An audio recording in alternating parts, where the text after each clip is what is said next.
নমস্কার বন্ধুরা, বর্ষাকাল মানেই তো ইলিশ মাছ, আর ইলিশ মাছ মানেই বিভিন্ন রকম রেসিপি। প্রত্যেকের বাড়িতে ইলিশ মাছ এখন কম বেশি আসছে, আর আমরা প্রত্যেকেই বিভিন্ন রকম পদ এই ইলিশ মাছ দিয়ে বানিয়ে থাকি। আজকে আমি আপনাদের সাথে ইলিশ মাছ দিয়ে একদম হালকা মশলায় সিম্পল একটা ঝোলের রেসিপি শেয়ার করছি, যার স্বাদ আর সুগন্ধ আপনারা একবার বানিয়ে না খেলে এর স্বাদ বুঝতে পারবেন না। আমি যেভাবে আমার বাড়িতে খুব সিম্পলভাবে বেগুন দিয়ে ইলিশ মাছের ঝোলটা তৈরি করে থাকি, সেটাই আজকের পর্বে শেয়ার করছি।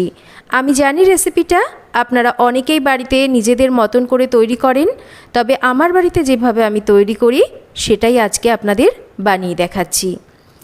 এখানে 5 পিস ইলিশ মাছ নিয়েছি, আর মাছের মধ্যে আমি লবণ আর হলুদ দিয়ে দিচ্ছি। খুব ভালো করে লবণ আর হলুদটাকে মাছের গায়ে মেখে নেব। আর রান্নার 10 মিনিট মতন আগে কিন্তু মাছের গায়ে লবণ হলুদ মেখে নিতে হবে। তারপর কিন্তু মাছটাকে একটু রেখে দেওয়ার পর রান্নাটা করতে হবে। ডাইরেক্ট যদি মাছের মধ্যে লবণ হলুদ দিয়ে মাছটাকে রান্না করা হয়, মাছের মধ্যে অনেক সময় লবণটা ঢুকতে পারে না, তাতে মাছের স্বাদ কিন্তু কমে যায়। যারা নতুন রান্নাটা করছেন তারা কিন্তু অনেক সময় এই ভুলগুলো করে থাকেন। তো তার জন্যই কিন্তু আমি এই ছোট ছোট টিপসগুলো আপনাদের সাথে শেয়ার করি। মাছটা একটা সাইডে রাখা থাক। আর মাছের জন্য আমি এখানে নিয়ে নিয়েছি বেগুন। বাজারে যে রকম ইলিশ মাছের দাম, সেরকম কিন্তু বেগুনেরও বেশ চড়া দাম। আর বেগুন বাজারে ভালো বেগুন পাওয়া কিন্তু একটা লাকের ব্যাপার। যতই বাজার থেকে ভালো দেখে বেগুন আনা হোক না কেন, অনেক সময় বেগুন কাটতে গেলে, অনেক সময় কেন ম্যাক্সিমাম সময়ই বেগুন কাটলে দেখা যায় বেগুনের মধ্যে পোকা থাকে। তাই সেটা কিন্তু একটু ভালো করে চেক করে দেখে নিয়ে বেগুনটাকে আমাদের কেটে নিতে হবে। দেখুন, একটা বেগুন তো কেটে নিয়েছি, বেগুনটা ভালো বেরিয়েছে, কিন্তু এই বেগুনটা আমার মনে হচ্ছে একটু পোকা আছে। তো একটু কিন্তু বেগুনটা যেহেতু পোকা আছে বাদ দিয়ে নিয়ে আমি বাকি বেগুনটাকে কিন্তু কেটে নিচ্ছি। আর বেগুনটাকে কিন্তু একটু বড় বড় টুকরো করেই আমি এখানে কেটে নিয়েছি। এখানে নিয়ে নিয়েছি একটা আলু। আলুটাকেও কিন্তু আমি খোসা ছাড়িয়ে একটু মাছের ঝোলের মতন লম্বা টুকরো করে কেটে নিচ্ছি। তবে আপনারা চাইলে কিন্তু অবশ্যই এই ঝোলটা শুধুমাত্র বেগুন দিয়েও করতে পারবেন। আমি এখানে আলু বেগুন দিয়ে ঝোলটাকে তৈরি করে দেখাচ্ছি, আর পুরো আলুটা নিচ্ছি না, যতটা প্রয়োজন ততটা আলুই কিন্তু এখানে আমি কেটে নিয়েছি। একটা পাত্রে বেশ খানিকটা জল নিয়েছি। কেটে নেওয়া আলু আর বেগুনগুলোকে আমি মিনিট 2 জলের মধ্যে ভালো করে একটু ভিজিয়ে রাখার পর তারপর ধুয়ে নিচ্ছি।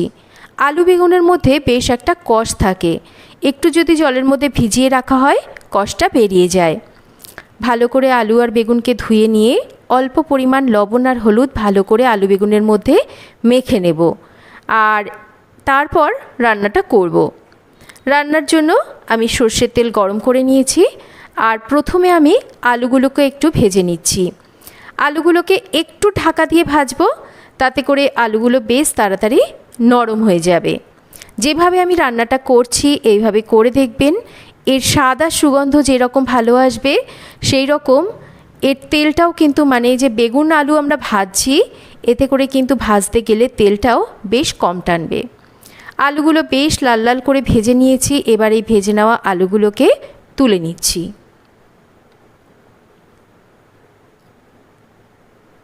এবার আমি বেগুনগুলোকে ভেজে নেব। বেগুনগুলোকেও আমি একটা একটা করে তেলের মধ্যে দিয়ে দিচ্ছি। আর এইভাবে বেগুনগুলো ভাজবেন, তাতে করে কিন্তু বেগুনটা বেশ কম তেল টানবে। হাই ফ্লেমে রেখে বেগুনগুলোকে ভেজে নেব। যেহেতু বেগুনের গায়ে আগে থেকে লবণ হলুদ মাখিয়ে রেখেছিলাম, বেগুনটা বেশ নরম হয়ে গেছে। আর হাই ফ্লেমে ভাজলে বেগুন কিন্তু বেশ কম তেল টানবে। বেগুনটা একটু ভাজা হতে থাক, ততক্ষণ আমি এখানে একটু মশলাটা বানিয়ে নিই। মশলার জন্য আমি মিক্সিং জার নিয়েছি, আর নিয়েছি আমি বেশ কয়েকটা কাঁচা লঙ্কা। আমি রান্নাটা কিন্তু সম্পূর্ণই কাঁচা লঙ্কাতে করব। অনেকেই দেখি ইলিশ মাছে একটু লঙ্কার গুঁড়ো দিতে পছন্দ করেন, তবে আমার মনে হয় লঙ্কার গুঁড়ো না দিয়ে, আমার নিজস্ব এটা ধারণা বা আমার নিজের ভালো লাগে, একটু কাঁচা লঙ্কাতে ইলিশ মাছ রান্না করলে খেতে বেশি ভালো হয়। আমি কালারের জন্য এখানে কিন্তু 2টো পাকা লঙ্কা এখানে ব্যবহার করেছি। এখন কাঁচা লঙ্কার মধ্যে কিন্তু পাকা লঙ্কা পাওয়া যায়, তো কাঁচা পাকা লঙ্কা দিয়ে কিন্তু রান্নাটা করছি। লঙ্কাগুলোকে একটু অল্প জল দিয়ে বেটে নিয়েছি। এবার একটা বাটিতে ঢেলে নিয়ে এর মধ্যে দিয়ে দিচ্ছি পরিমাণ মতন হলুদ আর অল্প পরিমাণ একটু জিরের গুঁড়ো। এবার মিক্সিং জারটাকে ধুয়ে বেশ খানিকটা জল দিয়ে এই মশলাটাকে ভালো করে মিশিয়ে নিচ্ছি। ইলিশ মাছের স্বাদ কাঁচা লঙ্কাতেই আমার মনে হয় বেশি ভালো আসে, তবে সম্পূর্ণ নিজের নিজের ব্যক্তিগত ব্যাপার, যে যেরকম পছন্দ করেন সেইভাবে রান্নাটা করবেন। এদিকে দেখুন বেগুনটা আমি হাই ফ্লেমে ভেজে নিয়েছি, এর থেকে বেশি কিন্তু ভাজবো না, একটু সাইড করে রাখছি তেলটা ঝরিয়ে নেওয়ার জন্য। তেলটা ঝরে গেলে বেগুনগুলোকে তুলে নিচ্ছি। দেখুন কড়াইতে কতটা পরিমাণ তেল রয়ে গেছে বেগুন ভাজার পরও। এই তেলের মধ্যে আরও আমি খুব সামান্য পরিমাণ একটু তেল এখানে দিয়ে দিচ্ছি। ফোড়নের জন্য একটু গোটা জিরে দিচ্ছি আর দিচ্ছি একটু রাঁধুনি বা চন্দনী। অনেকেই চন্দনী বলেও কিন্তু রাঁধুনিকে চেনেন, তবে রাঁধুনিটাকে একটু হাতের মধ্যে ঘষে দিতে হবে, এতে করে এর ফ্লেভারটা ভালো আসবে। ফোড়নটা হয়ে গেলে আমি যে মশলাটা বানিয়ে রেখেছিলাম সেই মশলাটাকে দিয়ে একটু নাড়াচাড়া করে নেব। এবার এর মধ্যে ভেজে নেওয়া আলুগুলোকে দিয়ে দেব, আর আলুগুলোকেও কিন্তু মশলার সাথে একটু ভালো করে আমরা এইভাবে কষিয়ে নেব। এতে করে আলুগুলোও কিন্তু খুব তাড়াতাড়ি নরম হয়ে যাবে। একটু মিনিট দুয়েক এই রকম মশলার সাথে আলুগুলোকে নাড়াচাড়া করে নেওয়ার পর লবণ হলুদ মাখিয়ে নেওয়া মাছগুলোকে একটা একটা করে এইভাবে আমি কড়াইয়ের মধ্যে সাজিয়ে দিচ্ছি। অনেকেই কিন্তু মাছগুলোকে একটু হালকা ভেজে রান্না করতে পছন্দ করেন, তারা অবশ্যই ভেজে নিয়ে রান্নাটা করবেন। তবে আমার মনে হয় মাছ ভেজে রান্না না করলে কাঁচা মাছেই স্বাদটা বেশি ভালো আসে, তো সেই জন্যই কিন্তু আমি কাঁচা মাছ রান্না করতেই পছন্দ করি। মাছগুলোকে একটু এরকম মশলার সাথে এপিট ওপিট করে নেব। আর ওই যে মশলার বাটিটাকে ধুয়ে আমি এর মধ্যে সামান্য পরিমাণ একটু জল দিয়ে দেব। এবার এই মাছগুলোকে মশলার সাথে একটু এই রকম মিনিট খানেক এপিট ওপিট করে নিচ্ছি। খুব যে এটাকে কিন্তু সাবধানে করতে হবে, কারণ আমরা জানি ইলিশ মাছ খুব নরম মাছ। এবার আমি এর মধ্যে ঝোলের জন্য পরিমাণ মতন জল দিয়ে দেব স্বাদ মতন লবণ, আর দিয়ে দেব দুটো কাঁচা লঙ্কা এরকম চিড়ে। এতে করে ফ্লেভারটাও ভালো আসবে আর ঝালও হবে। তবে আপনারা কতটা কে ঝাল খেতে পছন্দ করেন, অবশ্যই ঝাল আমি বারবার বলি নিজেদের স্বাদ মতন এখানে ব্যবহার করবেন।